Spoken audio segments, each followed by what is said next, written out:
Bom dia, pessoal. Então, o objetivo da aula hoje, né, é apresentar a filosofia, fundamentalmente, né, apresentar aquele que é conhecido como o patrono da filosofia, fundador da filosofia.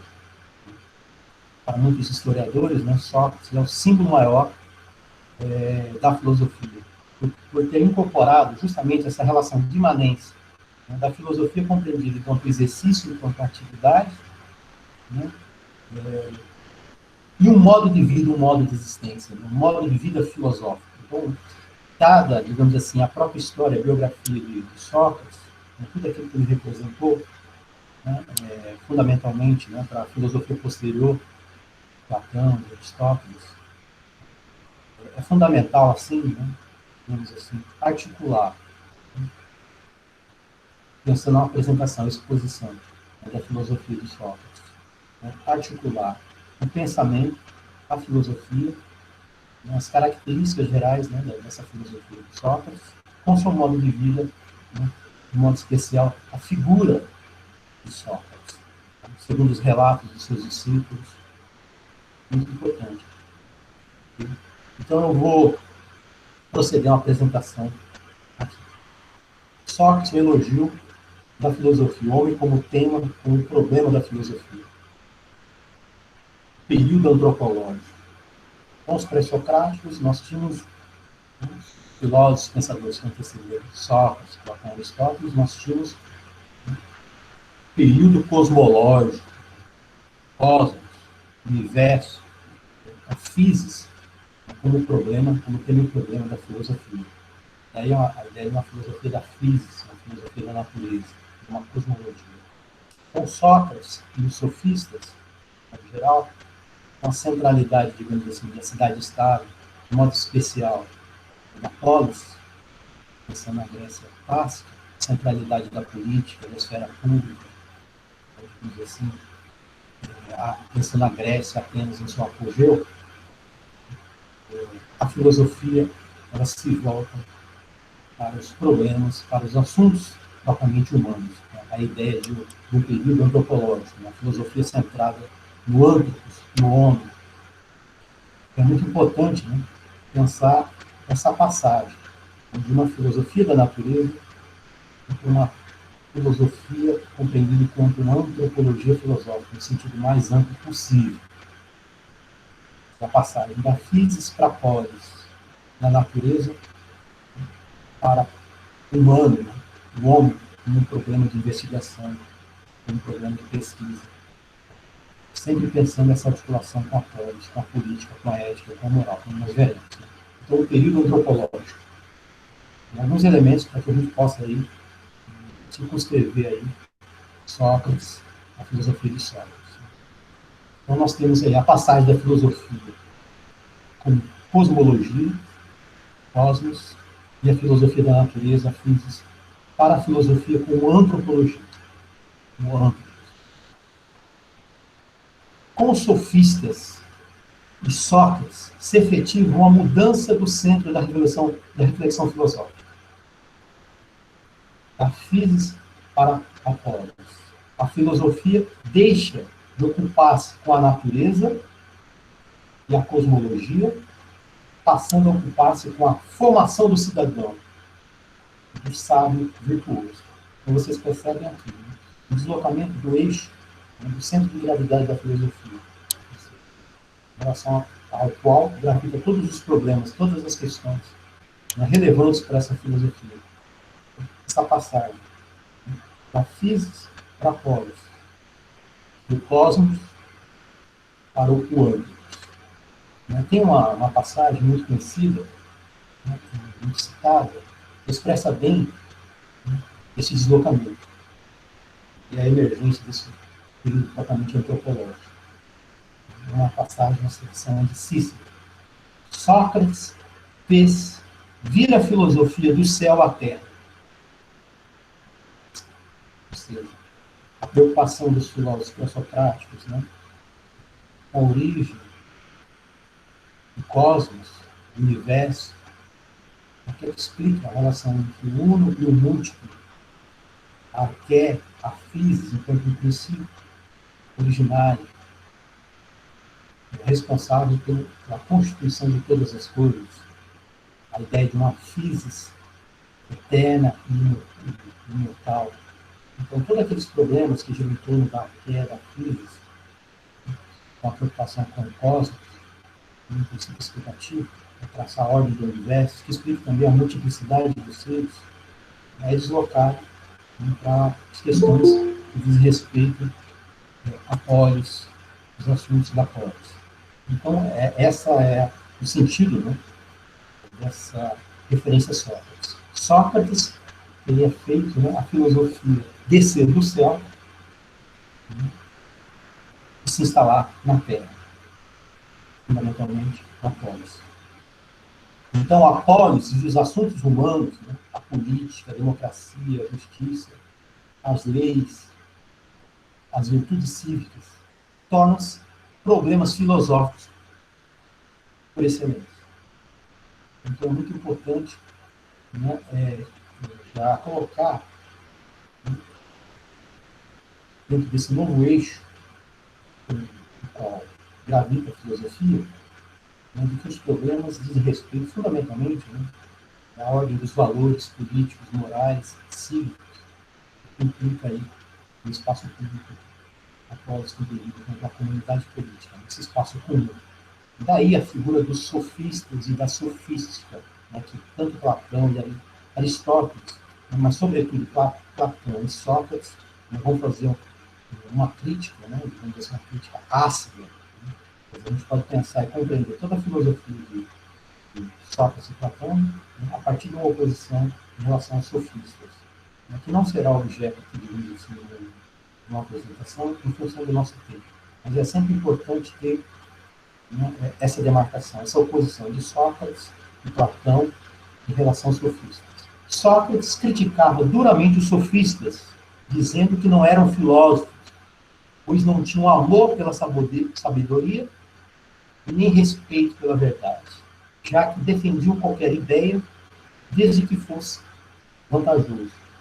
Então, assim, os sofistas, né, se apresentavam como professores de retórica, em função da polis, né, da participação política, da necessidade, né, de formação da figura do cidadão, de governantes, ou seja, a palavra, o discurso pronunciado, argumentado, o embate em torno de ideias, de posições, quer dizer, toda a questão da oratória, da argumentação, do discurso, de ter que defender posições, né, na praça, digamos assim, sobretudo na Ágora, mas sobretudo nas assembleias. Então esse é o elemento, digamos assim, que confere sentido, né, à sofística, né, a figura dos sofistas, né, já que eles se ofereciam como mestres da retórica, né, da arte, da persuasão, do convencimento.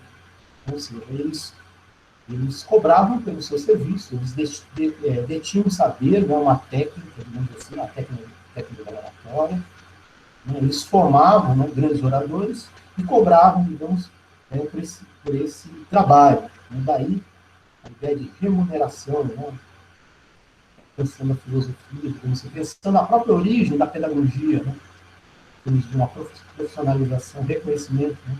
Então, os sofistas eles têm um papel muito importante dentro daquilo que nós conhecemos enquanto pedagogia. Né. É importante aqui apenas algumas ideias. Né. Para os sofistas, tudo é nomos, ou seja, é convenção. Né. As leis, as regras, são obras humanas. Tem a sua origem nas ações humanas. Então, assim, eles opõem, digamos assim, esse período antropológico. O próprio Sócrates, de modo particular, e os sofistas, vão fazer essa grande oposição entre physis, pensando numa ordem da natureza, do cosmos, uma physis eterna e imutável, né? Eterna, imutável, e pensar a organização do cosmos, da natureza, e pensar a própria polis, né?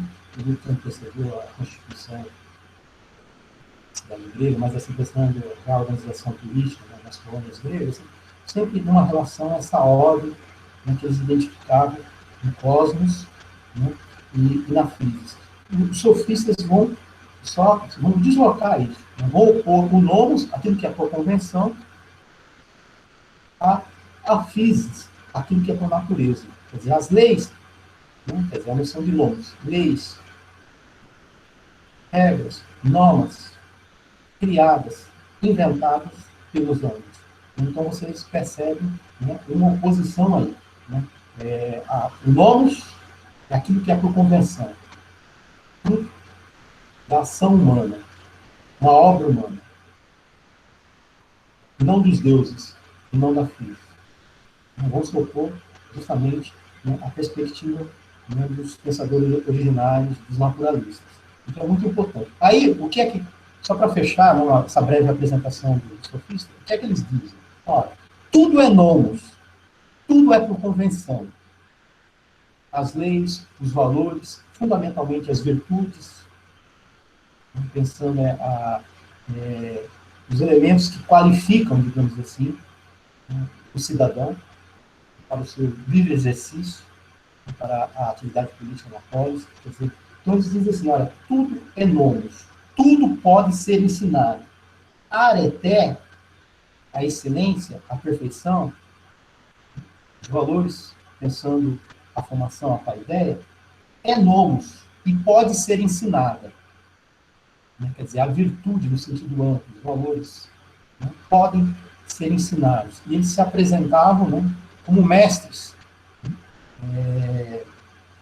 que ofereciam um saber, uma sabedoria, né, e formavam, digamos assim, os cidadãos, né, a partir dessa sabedoria. Então, é muito importante essa questão. A retórica é uma técnica, enquanto tal, pode ser ensinada. Ou seja, tudo é passível de ensinamento. Tudo aquilo que é por convenção, no caso, os valores, as leis, a virtude, né, tudo aquilo que é produto de um nomos, né, tudo aquilo que é por convenção pode ser ensinado. Então, eles se apresentavam, né, expunham esse saber, essas técnicas de oratória, de discurso, né, de persuasão, enfim. E era isso que Sócrates e Platão vão se opor, a questionar, denunciando o relativismo, né, perspectivismo, né, em que eles não possuíam um conhecimento verdadeiro, eles têm mais apenas uma boxa, opiniões, e tinha uma presunção de sabedoria, né, enfim. Mas eu vou prosseguir aqui, porque senão nós não apresentamos Sócrates. Então, enfim, quando nós formos trabalhar Platão, fundamentalmente, eu vou retomar essa relação com os sofistas. Sócrates, fundamentalmente, né, Platão dedicou obras, diálogos, essa polêmica, essa crítica aos sofistas. Exemplo do Protágoras, talvez o maior dos sofistas, de Gorgias, né, e o próprio diálogo intitulado, né, O Sofista. Certo? Mas é importante ter esse parâmetro aqui, da filosofia socrática com a sofística, esse jogo de oposição, essa crítica de Sócrates e Platão.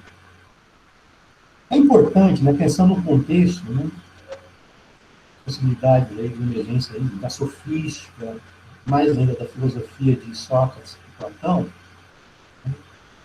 apontar alguns elementos. Que é importante para nós, quando nós pensamos assim, a questão da paideia, né, a ideia de formação, né, do cidadão, a formação do filósofo. E os deslocamentos e a mudança aí, do ponto de vista dos valores, das virtudes. E os gregos, de um modo geral, identificavam, né, a ideia de virtude, de modo mais rigoroso e preciso, a ideia de excelência, né, no sentido de uma perfeição moral, na palavra grega areté. Então, nós temos aqui que estabelecer um pouco esse paralelo entre a Grécia aristocrática, né, e a Grécia clássica. Sócrates, Platão, fundamentalmente aí. Aristóteles. A mudança, e aí é justamente essa passagem, né, a constituição, né, de um outro momento histórico, que possibilitou essa passagem, né, de um uma filosofia da natureza e uma filosofia centrada no homem, no âmbito, né? Uma espécie de antropologia filosófica. Então, assim, a Grécia aristocrática e sua areté, a formação do guerreiro belo e bom. Areté é excelência, mérito, valor. Areté significa o ideal de formação do homem excelente, ou o melhor. Para os gregos, a educação como formação cultural completa, integral, visava permitir que se realizasse a areté, essa excelência, essa perfeição moral. A Grécia aristocrática possuía uma areté, a formação do guerreiro belo e bom, isto é, o jovem perfeito de corpo e dotado de uma virtude principal, a coragem para os perigos da guerra e para morrer na batalha, na flor da idade, tendo a bela morte, a noção de uma bela morte. Né? O maior exemplo, né, é a imagem, digamos assim, esse imaginário que gira em torno da figura de Aristóteles. Então, ou seja, a areté ela é caracterizada, né, por uma ética da honra, né, pensando aí o guerreiro, pensando os valores espirituais, digamos assim, os valores morais, que se identificavam nesse guerreiro, mas também, fundamentalmente, pensando aí a sua força física, o seu vigor físico, a sua coragem. É importante aqui. Então é isso. A areté aristocrática, né? A formação do jovem guerreiro. O jovem guerreiro, belo, bom e corajoso, membro da nobreza, devia mostrar o seu valor, a sua areté, a sua excelência, a coragem, nos torneios olímpicos, nos torneios religiosos e na guerra. Sua educação era feita em ginásios para perfeição corporal e por preceptores que lhe ensinavam, né, Homero e Hesíodo para a perfeição do seu espírito. Belo de corpo e alma, bom de corpo e alma. O jovem guerreiro pertencia a nobre estilo dos Aristóteles, os melhores, descendentes dos deuses, como o próprio Aquiles. Quer dizer, a ideia de que, né, esses jovens guerreiros, né, descendiam, né, de uma ascendência, digamos assim, dos deuses, no sangue, digamos assim, dos deuses. Então, a ideia de aristocracia, né, os melhores, a excelência. Então, nós temos aqui, pensando aqui, uma Grécia aristocrática. Isso é que vai ser modificado para a gente pensar aí, né, um novo contexto que emerge uma nova areté, um novo ideal de educação, uma nova paideia. Né? É nesse contexto que a gente tem que situar a figura de Sócrates e dos sofistas. A Grécia clássica e a nova areté, a formação do cidadão. A nova educação, paideia, visava a formação do cidadão para a direção da polis. A areté é política, ética e moral, isto é, se refere ao poder, ao caráter e aos costumes da vida comum na polis. A nova areté é a virtude ética, é a virtude cívica. O ideal de excelência e mérito é o cidadão como bom orador, pois a palavra, o logos, como a doxa, é inseparável da democracia ateniense. Então vejam bem aqui vocês aqui, na figura da centralidade da polis, da política, desse espaço público comum, da comunidade política, né?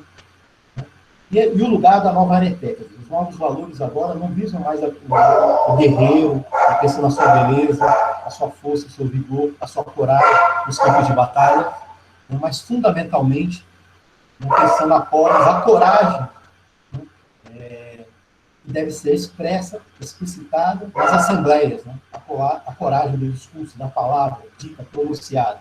Então, vocês percebem a mudança de eixo. É aí que entram os sofistas, os mestres, né, da oratória, né, da retórica. Treinar, aperfeiçoar, digamos assim, formar, né, os jovens para visualizando, né, a direção da polis e por aí segue. Okay? Então, é importante para nós aqui, né, o ideal de excelência em mérito é a do cidadão, como morador, pois a palavra, o logos, como doxa, é inseparável da democracia ateniense. É muito importante isso, não quer dizer. O espaço da polis é o espaço da doxa, a confrontação de opiniões, de posições, em que deve prevalecer, né, digamos assim, a posição mais bem fundamentada, com base em argumentos. Daí a importância, né, da retórica e da oratória. Né? Então, nós temos um elemento aqui que nós devemos retomar mais à frente. Né? Porque, como há digamos assim, uma valorização da doxa, né, desse senso comum compartilhado, né, que expressa justamente, né, esse compartilhamento de ideias, de costumes, de apreciações de leis, e por aí vai. Enfim, vocês já estão percebendo aí uma mudança de eixo. A nova Areté visa a formação do cidadão. São os valores voltados para a política, né, para a ética, para a moral. Daí entre as virtudes, a gente poderia colocar assim, né, visada nessa formação, nessa ideia, vem a centralidade da noção, né, da justiça.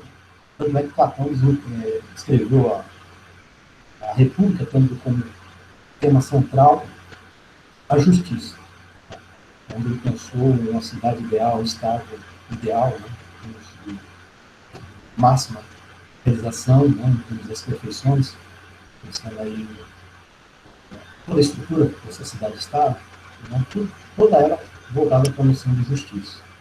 Então, a justiça enquanto um valor. Agora nós entramos, então, né, tendo descrito e apresentado esse contexto mais amplo, mais geral, né, nós passamos aí, então, agora à figura de Sócrates, né, apresentar a filosofia de Sócrates.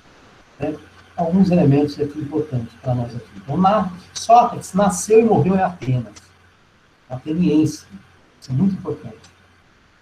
Isso tem uma relação, digamos assim, né, com a morte de Sócrates, digamos assim, que nós vamos seguir aqui agora. Né? A gente nasceu, viveu, dedicou toda a sua vida filosófica a polis, né, a Atenas, onde tinha digamos assim, uma verdadeira paixão, um amor naquela polis, né, pelas leis da polis, enfim.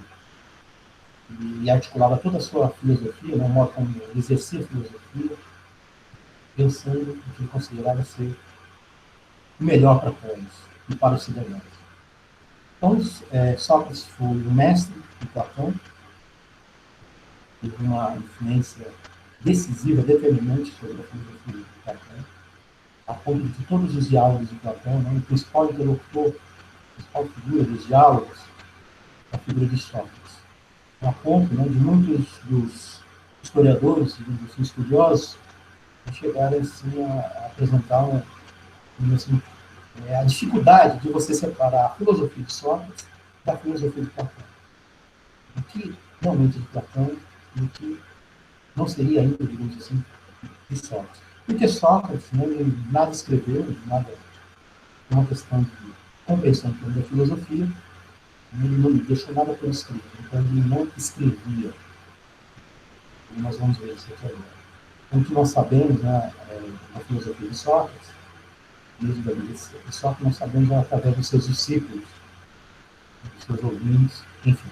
Então, Sócrates dedicou-se à filosofia depois de haver ido ao templo do Apolo Delfo, ter ouvido uma voz interior que chamava de Daimon, o que fez compreender que o oráculo inscrito na porta do templo, né, conheça-te a ti mesmo, era sua missão.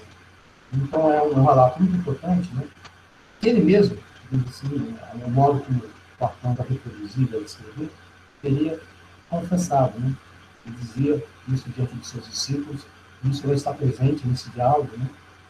A Apologia de Sócrates, que eu recomendo para vocês, que descreve, que narra, né, o julgamento de Sócrates, belíssimo, acho, uma leitura obrigatória. Nós encontramos isso na Apologia de Sócrates. E aqui nós já encontramos elementos fundamentais, talvez determinantes da filosofia de Sócrates, uma espécie de princípio. Né? Conheça-te a ti mesmo.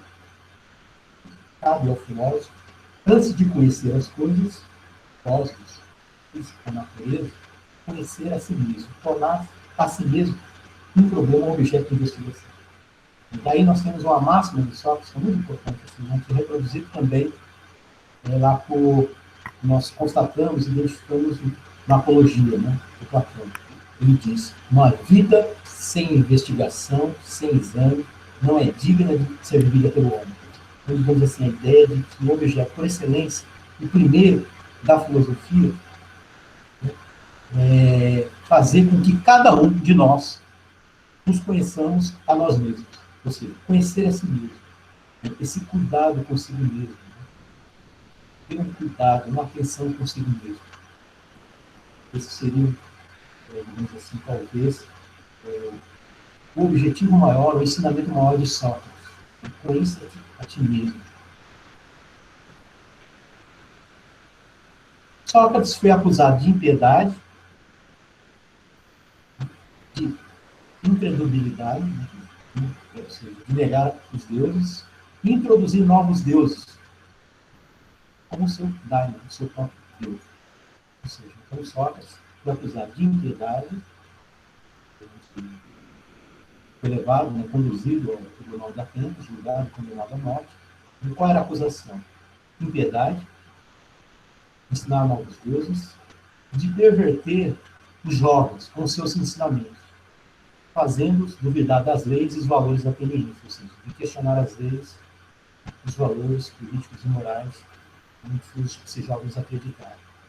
Então, assim, aqui nós temos também um elemento importante, que é esse conflito, né, entre a doxa, a opinião, a mera crença, né, e a episteme, o conhecimento verdadeiro. Então, Sócrates, nós vamos poder observar isso, né, em seguida, né, ele visava assim, questionar os jovens do ponto de vista das suas opiniões, das suas crenças, que fundamentavam, digamos assim, os seus aparentes conhecimentos. Então, a ideia aqui, né, de um exercício da crítica, né, de um questionamento, né, sobre a polis, os valores da polis, já expressa esse elemento, né, esse conflito entre a filosofia e a política. Olha só, a tensão sempre presente entre a filosofia e a política, entre o filósofo e o político, o que acaba expressando esse elemento, né, que é inseparável da filosofia, e demonstra a atualidade desse princípio, né, que é esse elemento da periculosidade da filosofia. A filosofia enquanto um exercício perigoso, enquanto um questionamento, enquanto uma pergunta sobre, no caso específico, né, sobre os valores da polis, né, sobre a justiça, né, tudo é passível de objeto de reflexão e de crítica para a filosofia. Ou seja, aí nós pensamos, né, a noção importante, né, que acompanha a episteme, né, que é esse elemento racional, do logos, da razão, o exercício da razão a partir da racional, mas nós já vamos identificando, né, também esse elemento da liberdade do filósofo, né, que interroga, que questiona, e a autonomia da filosofia. Esse exercício livre da filosofia. Isso acaba tendo consequências. Acaba expressando, do ponto de vista da polis, essa comunidade política, permeada por valores, um incômodo, um desconforto. Já que o filósofo é aquele que questiona e faz questionar todas as coisas, fundamentalmente os valores, que permeiam, né, no campo da política. Então, aqui a gente já expressa isso, né, que a filosofia ela engendra, digamos assim, ela comporta constitutivamente uma periculosidade. Trata-se aí de um exercício perigoso. Né? E a morte de Sócrates, né, é o maior exemplo, digamos assim. Sócrates morreu pela filosofia, e por não abrir mão desse modo de vida filosófico, né, por essa atividade. Ele foi condenado à morte, né, por exercer a filosofia. E se recusou, né, a abrir mão desse ofício, né, desse exercício, ou dessa tarefa, segundo Sócrates, que Sócrates vai expressar de forma brilhante na Apologia. Né? Então é muito importante aqui, né, esse elemento aqui. Por isso que Sócrates, digamos assim, é um símbolo maior da filosofia, que expressa um modo de vida filosófico. Mas Sócrates dedicou toda a sua vida à filosofia e morreu pela filosofia. Né? Morreu pela filosofia. Então é esse elemento de coerência, né? Nós vamos poder estar retomando mais à frente. Então, a respeito de Sócrates e a periculosidade da filosofia, né? Ou a filosofia, ou a prática filosófica, um ofício perigoso, Hannah Arendt, né, na Vida do Espírito, afirma: não há pensamentos perigosos. O próprio pensamento é perigoso. Olha só, é importante para nós aqui. No que diz respeito à filosofia, não é que na filosofia nós encontramos pensamentos perigosos, ideias perigosas, mas a filosofia, enquanto tal, enquanto exercício, enquanto atividade, né, expressa, né, de que o próprio pensamento, o modo de se exercer o pensamento na filosofia, essa atividade é em si mesma, né, perigosa. A filosofia é perigosa, constitutivamente, porque ela pensa, porque ela questiona, né, porque ela é livre, porque ela é um modo de investigação marcado por uma autonomia. Né? Então, daí vocês já começam aí a deduzir os conflitos, né, com os valores, com a polis, com o sistema jurídico, com as leis. Né? Sócrates não tinha limites. Sócrates não tinha limites, não encontrava limites no que diz respeito, né, ao questionamento, né, às suas perguntas, no modo como ele se dirigia, né, aos seus ouvintes, enfim, aos seus discípulos. Enfim, pronto. Eu, mais uma vez, eu recomendo para vocês aqui a leitura, eu considero obrigatória, da Apologia de Sócrates e de Platão. Que vocês, é um escrito belíssimo, né, que vocês vão encontrar todos esses elementos, né, que relatam no detalhe, né, todo o processo de julgamento de Sócrates, da vida de Sócrates. E esse elemento forte para nós aqui, né, dessa relação entre a filosofia enquanto exercício e o modo de vida filosófico. Filosofia mais do que uma atividade, mais do que um conhecimento, mais do que uma doutrina, um sistema de ideias, do que uma corrente assim, de ideias, ela expressa no modo próprio de vida. Ok? Então, enfim. Bom, agora, né, eu continuo, né, procurando assim, apresentar Sócrates, né, a figura de Sócrates, justamente como argumento que não é possível separar a filosofia de Sócrates da vida de Sócrates, é mais um relato aqui importante. Certo? Aqui é, na verdade, uma citação, né, uma referência a um filósofo da filosofia, Franz Wolff, né, no caso aqui citado por Mariana Chauí no seu livro A Introdução à Filosofia, os pré-socráticos, Aristóteles. Para um povo tão agarrado à beleza das formas, tão amante da harmonia plástica, que eu considerava um dom divino, signo de perfeição interior, Sócrates é uma contradição viva. É tão evidentemente feio quanto é inteligente, vivo, de sabedoria brilhante. Sua feiura é provocante, pois provoca reflexão. É feio pelo corpo, mas belo pela alma. Parece feio, mas é belo. Sócrates encarna para os gregos a oposição entre ser e parecer, ou entre o ser e o parecer.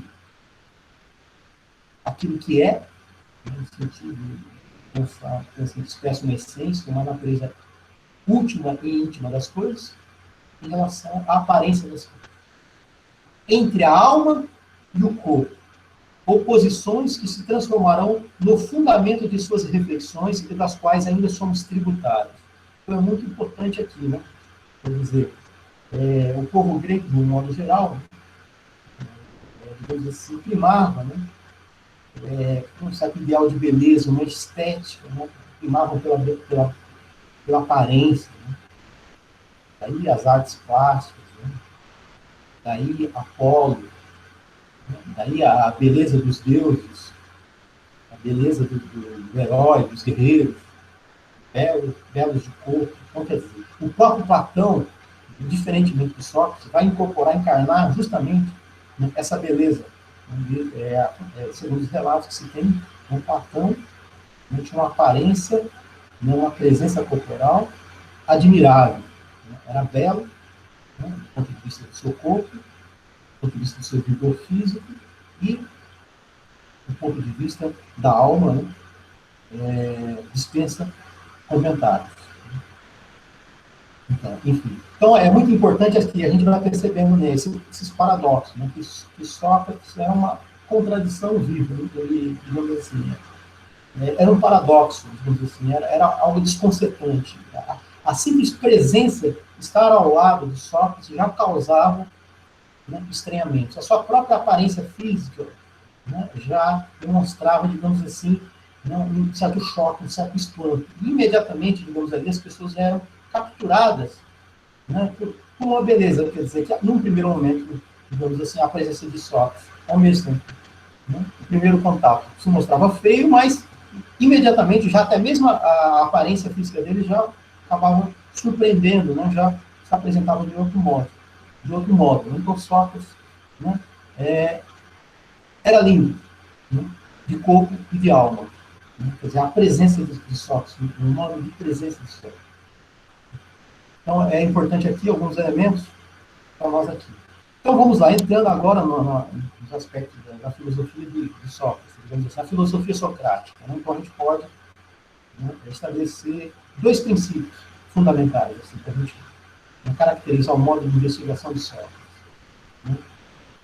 Conheça-te a ti mesmo e sei que nada sei. Conheça-te a ti mesmo, né, no sentido de um modo de reflexão.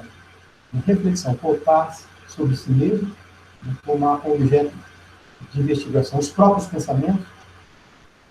Né, conheça-te a ti mesmo. Nesse diálogo silencioso da alma consigo mesmo. O filósofo, né, que dialoga consigo mesmo, com se a alma, né, tomasse como a alma racional, né, tomasse como objeto de reflexão, né, a si mesmo, do ponto de vista das suas ideias, do ponto de vista dos seus valores, então, esse movimento em direção ao eu, né, a gente poderia colocar entre aspas, né, esse dois em um que Dona Haraway, né, que Hannah Arendt vai chamar a atenção, dois em um socrático. Sócrates teria inventado dois em um, esse diálogo silencioso que a alma estabelece consigo mesmo, que é a própria definição de pensamento, segundo Platão. Dois em um. Quando eu, a sós comigo mesmo, dialogo comigo mesmo. Esse diálogo é silencioso, mas que demonstra justamente essa pluralidade esse eu plural, nossa alteridade constitutiva de nós mesmos. Eu trabalhei com vocês isso, nesse dois socrático, um tópico, né, naquele momento nós trabalhamos o que significa pensar, o que nos faz pensar, onde estamos quando pensamos, a definição de pensamento segundo Platão, enfim. Mas é muito importante aqui, né, articular essa ideia de conhecer-te a ti mesmo, né, ao dois em um socrático. E um conceito, uma definição, né, de pensamento. O que significa pensar que Platão vai desenvolver, né, em alguns dos seus diálogos, no Quevedo, né, esse diálogo silencioso que a alma estabelece consigo mesmo, como uma definição de pensamento. Então vamos lá. Conheça-te a ti mesmo e sei que nada sei. Quer dizer, que expressa, né, o princípio da ignorância. Então vamos lá. Indo consultar o oráculo de Delfos, no templo de Apolo, em que se lê na porta, né, no pórtico. Conheça-te a ti mesmo. Sócrates ouve a voz interior do daimon, que ele acreditava ser a sua divindade, que lhe transmite a mensagem de Apolo. Sócrates é o homem mais sábio entre os homens. Espantado, Sócrates procura os homens que julgava sábios, políticos e poetas, legisladores, sofistas, cuja função é ensinar e guiar os outros. Consulta-os para que ele diga o que é a sabedoria, em que consiste, né, a verdadeira sabedoria, ou seja, nada mais razoável né, procurar saber o que significa, em que consiste a sabedoria, consultando os próprios sábios. Descobre, porém, que a sabedoria deles, desses sábios, era nula. Compreende, então, o que o seu Deus, a sua divindade, o Daimon, lhe diz. Agora já sabes porque és o mais sábio de todos os homens. Sócrates compreende assim que nenhum homem sabe verdadeiramente nada. Mas o sábio é aquele que reconhece isso. Que nada sabe. Eis aí o início da sabedoria, de toda sabedoria. É, pois, sei que nada sei. Então, Sócrates toma como início da sua prática, do seu exercício filosófico, toma como ponto de partida da sua filosofia, esse princípio. Sei que nada sei. Ou seja, o reconhecimento da própria ignorância.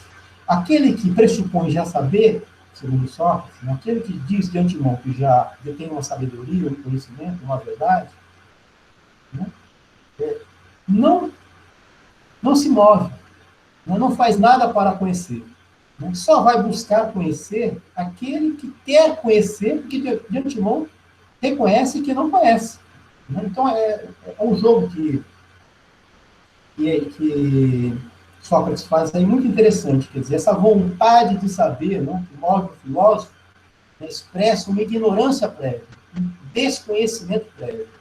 Né? O problema dele em relação aos sofistas é esse. Né? Os sofistas já partiam da presunção de saber, né, e ofereciam esse saber, né? Tal como ele se desdobrava nas técnicas, nas artes, né, que envolvia a retórica, a oratória, ensinavam virtudes, né, que as virtudes éticas, cívicas eram passíveis de serem ensinadas. Então, Sócrates, né, questionava isso, né, e acabava revelando, não são sábios, não são verdadeiros filósofos. Né? Esse saber é fictício, é enganoso, é ilusório. Eles estão vendendo, oferecendo ilusões, ficções. Então, aí, entrou no conflito, né? E eu apenas estou sinalizando aqui. Então, é importante isso, né? Então, Sócrates parte desse princípio. Sei que nada sei. Né? A ignorância, a ausência de saber prévio, é aquilo que deve mover aquele que investiga, aquele que procura saber. Né? Esse deve ser o princípio da filosofia.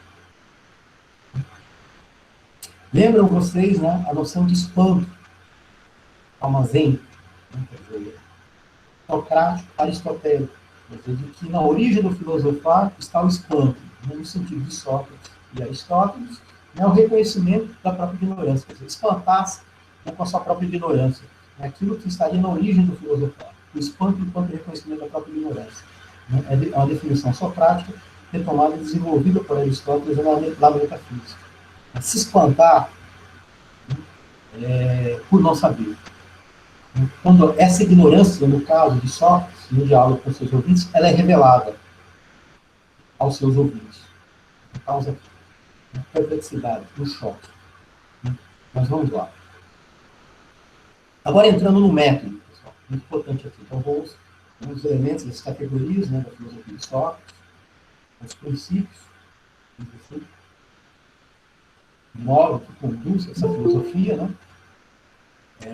Conheça-te a ti mesmo, né? E sei que nada sei, e agora vamos entrar na questão do mérito, né, digamos assim, dessa filosofia, né? Do ponto de vista do método, dos procedimentos, né? Que está em jogo aí, digamos assim, nessa filosofia de Sócrates, do ponto de vista de um método, e a noção de método é muito importante aqui.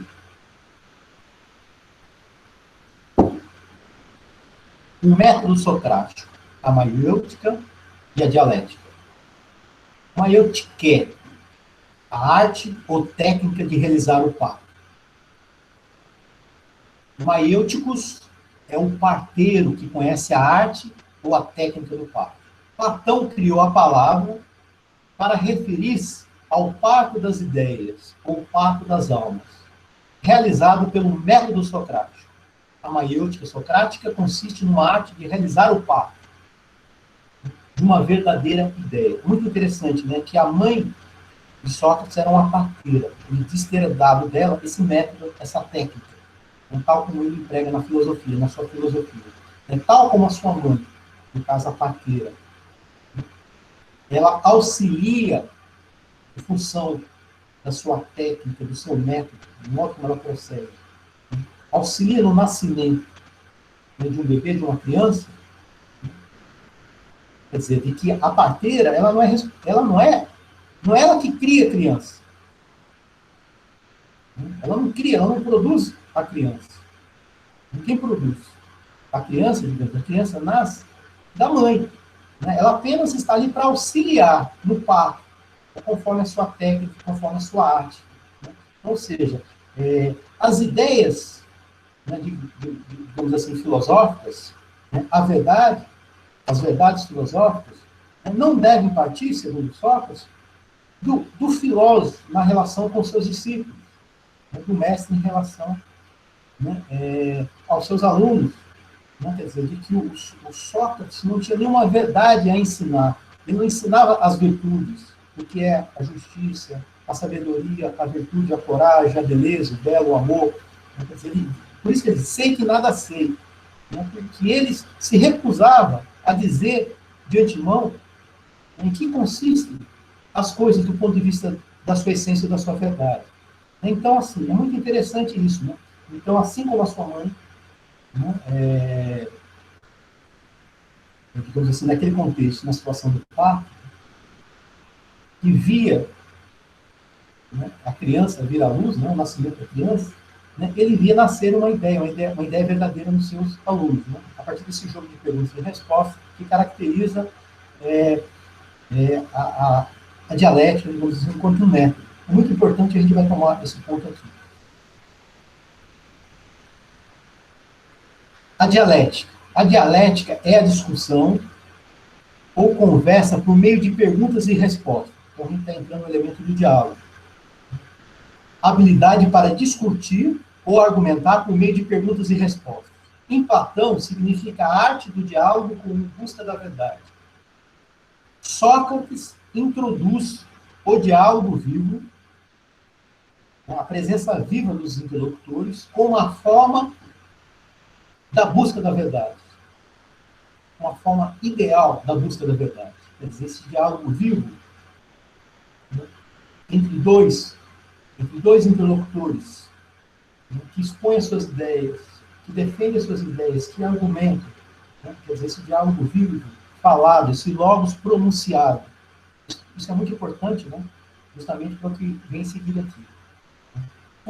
Essa foi a razão de não haver escrito coisa alguma. Dizia que a escrita é muda, porque sua mudez cristaliza ideias como verdades acabadas e indistinguíveis. Então, veja bem, é muito importante aqui. Então, assim, Sócrates ele não deixou nenhum registro escrito.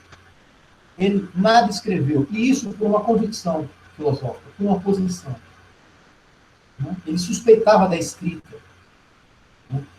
Para ele, a escrita era uma literatura, passível de transmissão, né, que poderia ser ensinada. Então, para ele, a verdadeira filosofia, né, o verdadeiro modo de se exercer a filosofia pressupõe o diálogo, né, entre interlocutores, uma alteridade, uma presença viva. O diálogo é algo vivo, a palavra falada, na presença do outro. E não algo, né, um diálogo escrito, né, que depois possa ser transmitido aos outros. Né, que é o que Platão fez em seguida. Então é muito importante, né, aqui a gente ter essa ideia. Primeiro, um método socrático aqui, né, pensando aí a dialética, né, a arte do diálogo, né, esse jogo de perguntas e respostas, em direção à verdade, né, quer dizer, você parte de um conflito de opiniões, aquilo que se apresenta para Sócrates no início. Não é um conhecimento verdadeiro, né, mas são mera aparências, ou fruto de opiniões, de crenças. Então, nesse jogo de perguntas e respostas, é possível, né, passar da doxa para a episteme, um conhecimento verdadeiro. Ou seja, é possível aprender a essência das coisas para além da sua aparência. Então, a pergunta, o que é a justiça? Então, Sócrates, na pergunta, o que é a justiça? né? Os seus interlocutores vão apresentar vão dar diferentes respostas para ele, que são meras opiniões, um fruto de crenças, né? Então, o que visa quebrar com a doxa, com o campo das opiniões e das crenças, e aprender um conhecimento verdadeiro acerca das coisas que expresse a verdadeira natureza das coisas, a sua essência. Então, essa oposição de aparência, meramente aparência, opiniões, e essência, que expressam o episteme, o conhecimento verdadeiro acerca das coisas. Então, vocês vão visualizando aqui, né, o rigor, né, que está expresso aqui nessa filosofia de Sócrates. Daí, né, para Aristóteles, enfim, para a tradição do modo geral, né, Sócrates teria sido, digamos assim, seria de responsabilidade de Sócrates, ou então atribuição a Sócrates, a invenção da ciência, né, enquanto um conhecimento científico, a invenção do método, né, ou seja, a invenção do conceito, da definição para as coisas, né, de que as coisas, para serem, são passíveis de definição, né, de conceituação, mas o conceito, a definição, tem que expressar a essência das coisas. E a essência não é da ordem da opinião. Então, eu vou voltar a esse ponto, mas isso é algo importante para a gente já ter um horizonte aqui. Qual é o método de Sócrates? É a dialética. Enquanto a arte do diálogo se estabelece a partir de um jogo de perguntas e respostas acerca do objeto em questão. A justiça, a coragem, de um modo geral, os valores, né, as virtudes éticas. Né? Ponto de partida são as opiniões, isso fica bem característico nos diálogos platônicos. Né? O que é o amor? Qual é a essência do amor? Lá no banquete, no Fedro, nos diálogos platônicos. Então, é um modo de investigar. Quer saber o que é o amor, qual é a essência do amor. Então, aí tem os seus interlocutores diversos, e cada um vai apresentando a Sócrates suas opiniões. Né? E Sócrates sempre se recusando a dizer o que ele entende, qual é a essência, né, no caso específico do amor. Ele não sabe, isso não sabe, mas quer saber, aprender com aqueles que, de antemão, ou numa posição prévia, já dizem saber em que consiste o amor, a justiça, a coragem, né, a amizade, e por aí vai. Então, ele vai procedendo, né, ele vai, nesse jogo de perguntas e respostas, vai demonstrando as contradições, as insuficiências, ele vai destruindo essas opiniões, essas dogmas, né, e de modo que os próprios interlocutores, né, possam, ao final do diálogo, conhecer as coisas do ponto de vista da sua essência, do ponto de vista do seu conceito, do ponto de vista da sua definição. Né? Então, vocês vão percebendo o progresso, né, do conhecimento. Então, em linhas gerais, é isso que a gente tem que antecipar aqui. Outro elemento importante, né, do método socrático, da maiêutica, da dialética, é a ironia socrática, a conhecida ironia socrática. Né? E o papel e a função que ela exerce aí nessa filosofia e nesse método socrático. Né? A presença da ironia como um dos elementos, digamos assim, fundamentais, né, da dialética. Ok? A ironia socrática. A pergunta, o que é? A ironia socrática é o momento da refutação e revelação da ignorância do interlocutor. Suas perguntas deixam os interlocutores embaraçados, irritados, quando tentam responder ao célebre o que é. O que é a virtude? O que é o bem? O que é a beleza, a amizade? O que é a justiça? O que é a coragem? O que é o amor? Então, vocês percebem assim, né? A ironia, né? Com a ironia, qual é a estratégia da ironia? É deixar os seus interlocutores em situações embaraçosas. Né? Eles se verem em contradição, se encontrarem em contradição. Né? Porque a ironia vai revelar a ignorância. Né? A ignorância desses interlocutores, que no início, né, dos diálogos platônicos, socráticos, né, se apresentam como sábios, grandes detentores de conhecimentos acerca da política, né, acerca das artes em geral, acerca da poesia. Então, é isso que ele vai, o papel e a função da ironia, né, digamos assim, é revelar a ignorância do outro. Né, é criar situações em que o outro ele é pego, digamos assim, pelas suas próprias condições, né, e pego na sua própria ignorância. Como é que você revela, como é que Sócrates revela a ironia? Como é que ele chega à revelação da ignorância? Através da ironia. Né? A ironia é a arma de Sócrates, o meio de revelar nos outros o reconhecimento da própria ignorância, abandoná-los à dúvida e à inquietação para obrigá-los à pesquisa, à pesquisação, né? À investigação.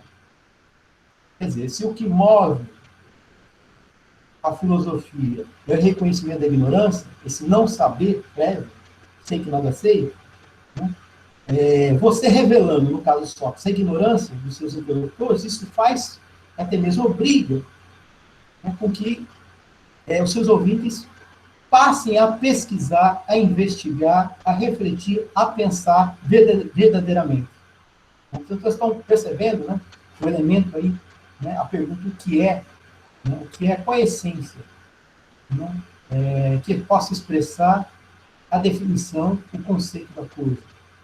Né, para que você possa transitar da mera opinião sobre as coisas, da doxa, para o conhecimento verdadeiro e essencial acerca das coisas, né, é só que se vale desses recursos, uma série de estratégias, entre os quais a ironia. Sendo negativa, no primeiro momento, e tendo uma função destrutiva, a ironia socrática é um momento de libertação do saber fictício, né, fundado em meras opiniões. É muito importante isso, né? Quer dizer, que no primeiro momento, né, a ironia, enquanto uma arma da dialética socrática, ela se mostra como algo negativo, porque ela nega, ela se contrapõe, porque ela questiona, ela acaba destruindo as crenças, as opiniões dos seus interlocutores. Ela é destrutiva, quer dizer, destrói os preconceitos, os juízos prévios, né, que as pessoas têm acerca das coisas.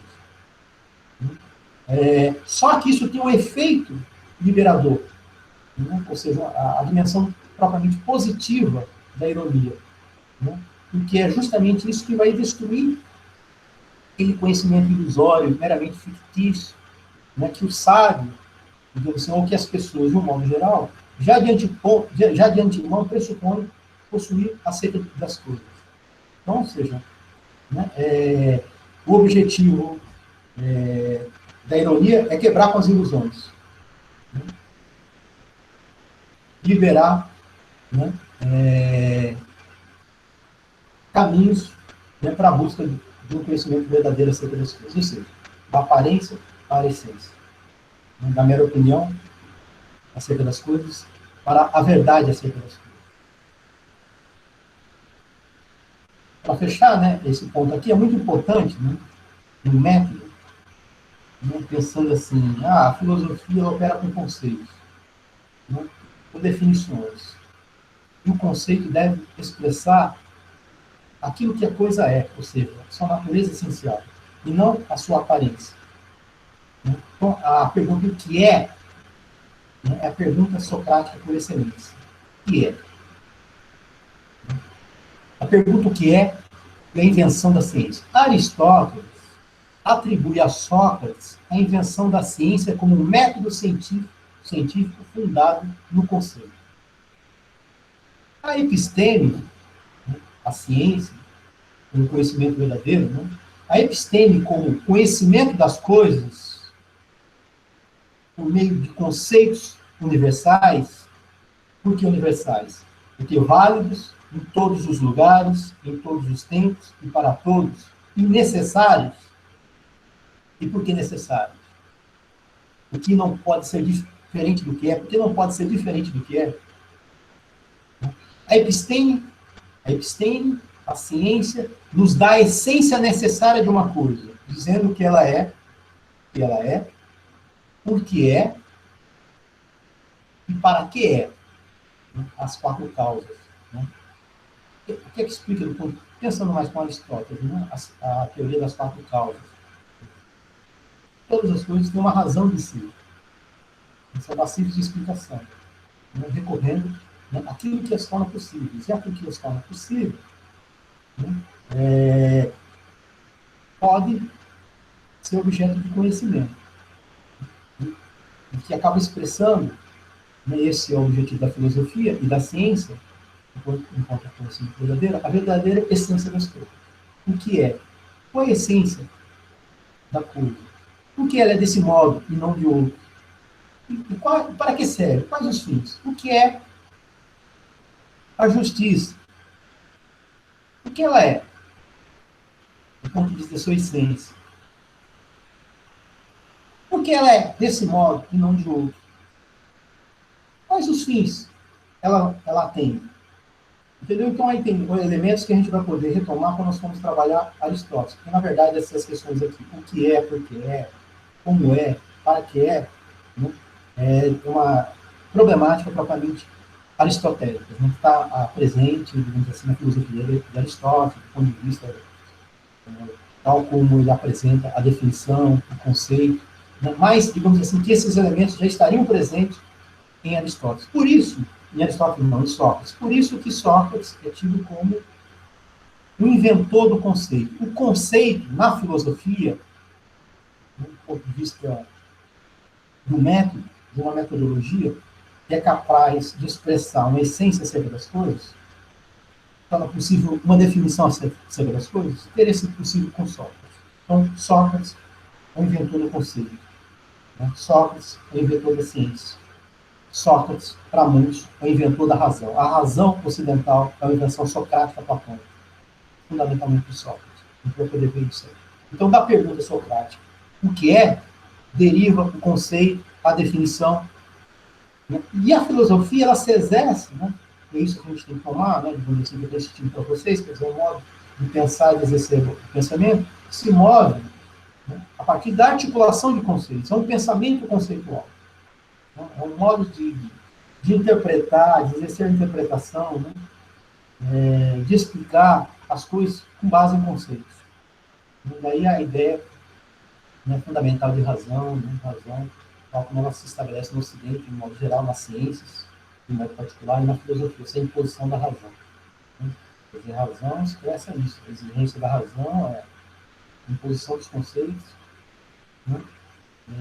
De que relação às coisas, né? Nós devemos aprender as coisas para além do senso comum, da doxa, das opiniões e das crenças.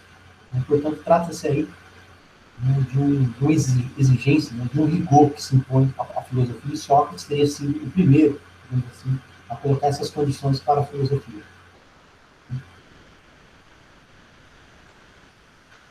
Eu vou encerrando aqui, pessoal. Então, assim, mais uma vez, né, para a gente poder recuperar umas imagens, né, a partir dos relatos, né, desse ciclo, né, das pessoas que frequentaram, né, a vida de Sócrates, né, os relatos de Platão, Xenofonte, né, uma série de Aristóteles, né, tal como assim, determinadas imagens, né, que procuram descrever, explicar essa figura, né, tão paradoxal e mesmo às vezes enigmática, né, como Sócrates. Então, aqui para finalizar, né, mais uma vez eu vou recorrer aqui a Hannah Arendt, nessa obra A Vida do Espírito. Em A Vida do Espírito, Hannah Arendt descreve 3 imagens marcantes de Sócrates, segundo o relato dos seus ouvintes. Isso é importante para nós aqui pensar mais uma vez o método socrático, a dialética, a ironia socrática, o modo como Sócrates se relacionava com a filosofia no sentido amplo, né, essa atmosfera, né, que acaba expressando o modo de vida filosófico, e do ponto de vista específico, né, do ponto de vista da metodologia, da condução. Né. Então vamos lá. Sócrates é um moscado, uma mutuca. Ele sabe como ferroar os cidadãos que, sem ele, vão continuar a dormir pelo resto de suas vidas, a menos que alguém venha despertá-los. Sócrates desperta seus ouvintes na atividade do pensamento, ou seja, a questionar as coisas, a interrogar sobre as coisas.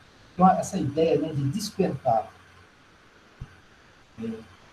para a filosofia, né, para a atividade filosófica, para o questionamento, para a pergunta filosófica. Então, assim, ele provoca os seus ouvintes, os seus discípulos, os seus interlocutores. Né? Ele é como uma mosca, uma mutuca, os tanto incômodos, né?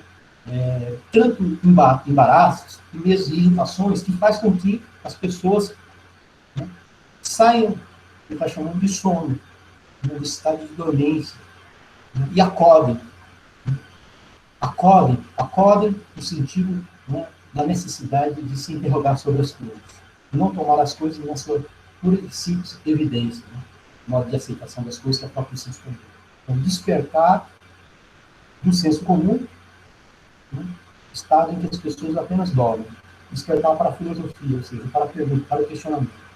Essa noção de despertar, eu acho que tem muita relação com a questão da imagem do parto, né? Ver o nascer de uma ideia,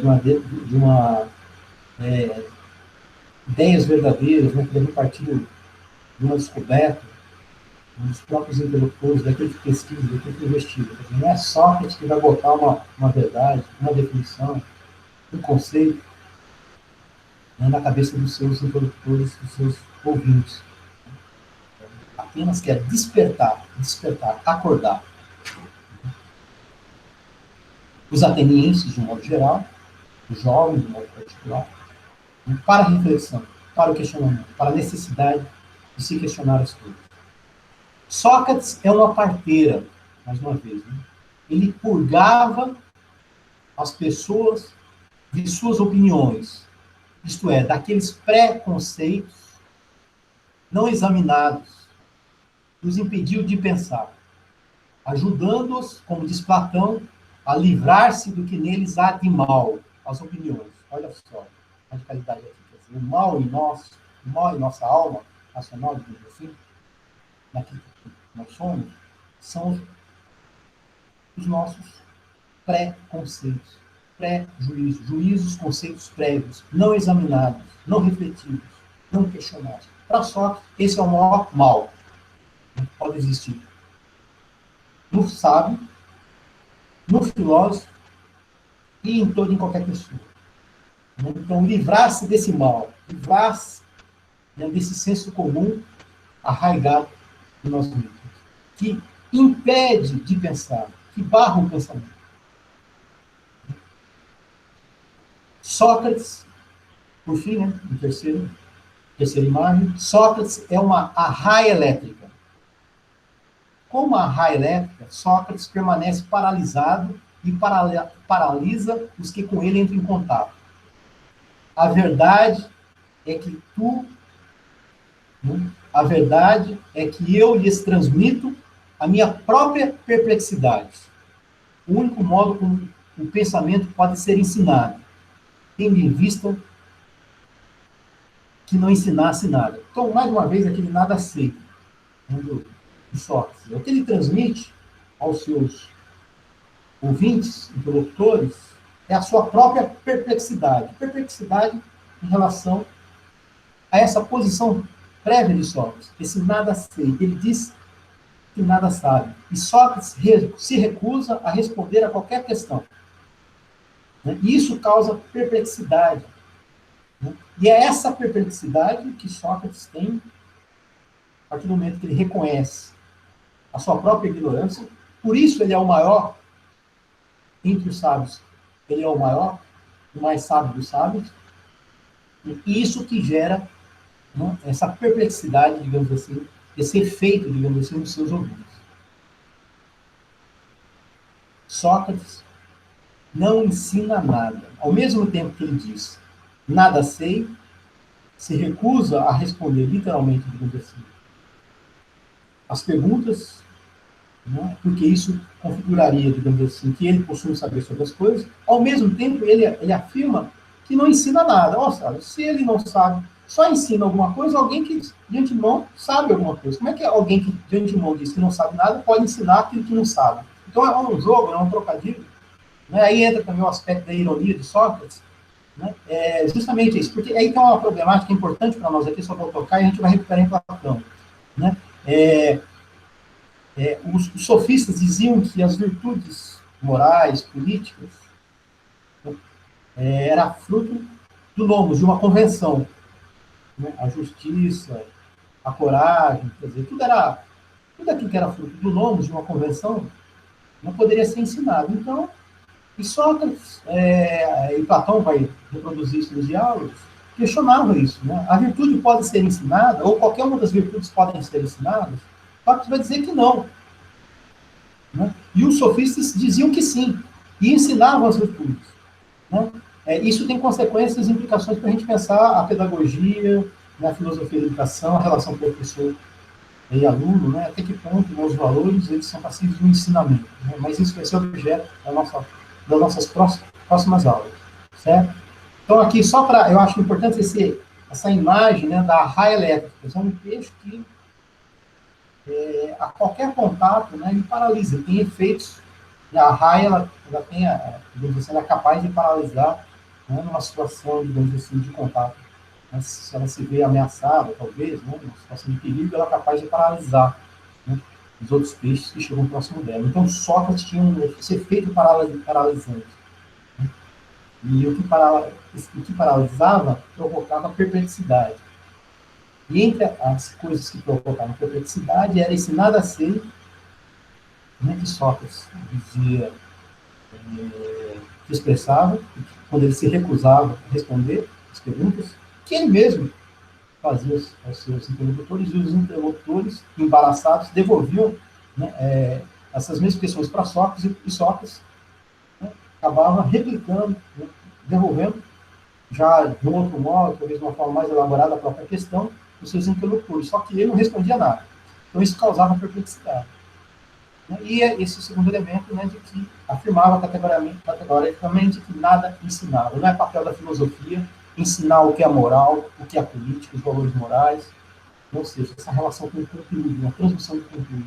A filosofia é reflexiva, é movida por perguntas, ela produz inquietações, gera dúvidas, coloca em questão todas as coisas. Né? Essa é a tarefa da filosofia, essa era a tarefa, digamos assim, de Sócrates. Né?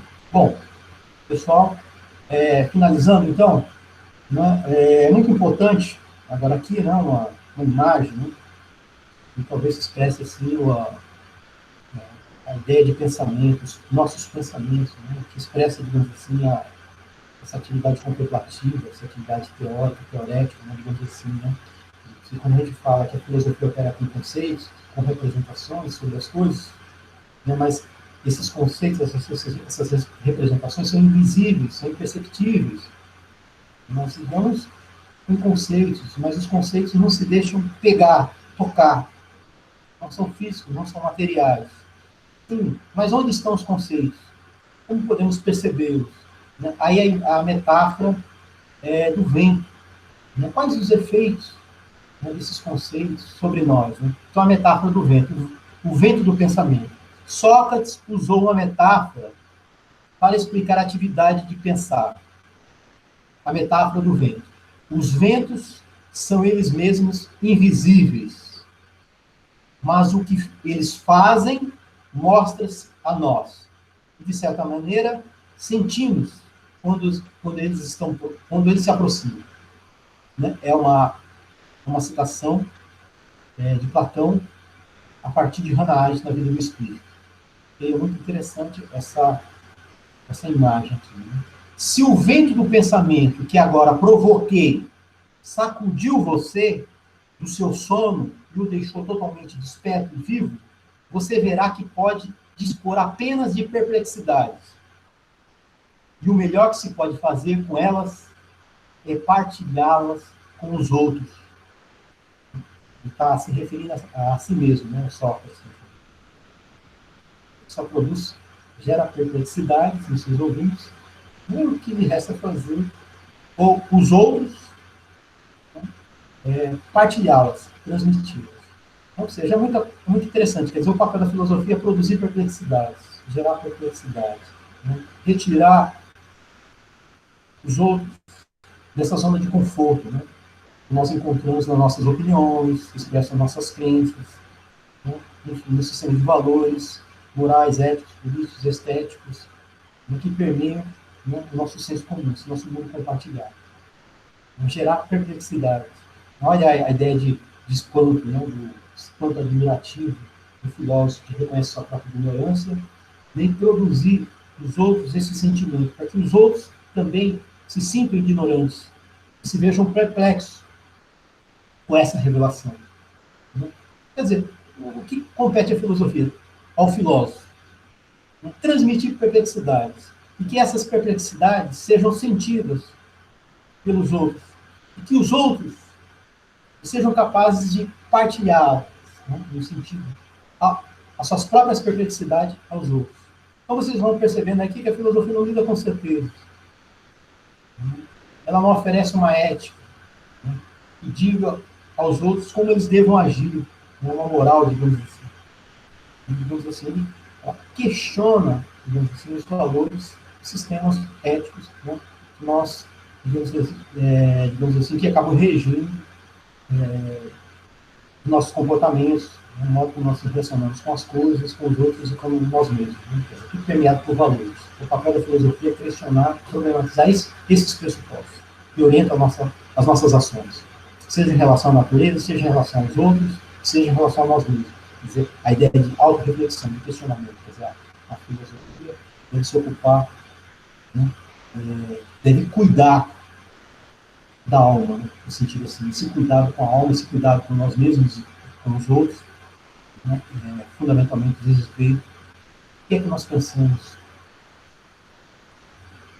o que pensamos, como pensamos, o que pensamos, né? Vem essas questões, por que agimos desse modo e não de outro, né? Quais são os princípios que orientam as nossas ações, então, esse papel problematizador, questionador da filosofia do filósofo, digamos assim, seria o elemento mais forte da filosofia socrática que nós herdamos, né, nesse sentido. Por fim, né, a tempestade do pensamento. Hannah Arendt observa que em nossos dias, Heidegger, o filósofo, autor de Ser e Tempo, por vezes fala da tempestade do pensamento. A respeito de Sócrates, Heidegger teria afirmado: durante toda a sua vida e até a hora da morte, Sócrates não fez mais do que se colocar no meio dessa correnteza, desta ventania, e nela manter-se. Eis porque ele é o pensador mais puro do Ocidente. Fim de citação. Bom, eu encerro então aqui, né, essa apresentação acerca de Sócrates, né?